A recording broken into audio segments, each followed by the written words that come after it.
Salut mes élèves, on va continuer aujourd'hui avec le même leçon, les sources de chaleur et la dilatation des corps.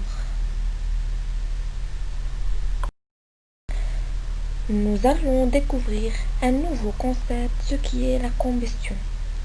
Ça veut dire quoi la combustion?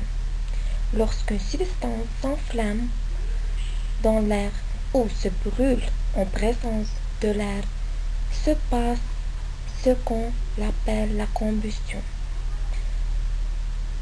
Comme nous pouvons le voir dans cet exemple, dans la première image, on a la bougie qui se brûle en présence de l'air. Mais dans la deuxième image, où on ferme la bougie avec un récipient, la bougie s'éteint, ce qui me montre que la bougie ne peut pas brûler en absence de l'air. Donc dans la deuxième image, on n'avait pas de combustion.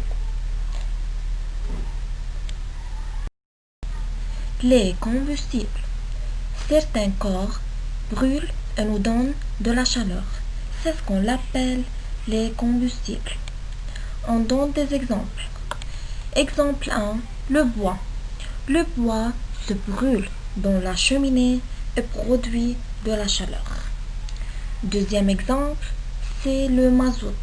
Le mazout brûle dans la poêle à mazout, comme on voit dans les deux figures, et donne de la chaleur. Ces deux exemples, on l'appelle les combustibles.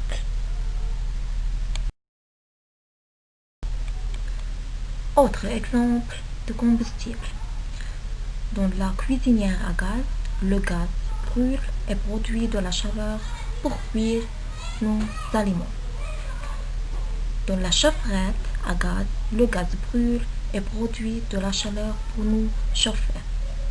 Comme se montre ces deux figures. Donc le gaz est un combustible. Par suite, le bois, le gaz et le mazout sont des sources de chaleur. Un autre exemple de combustible.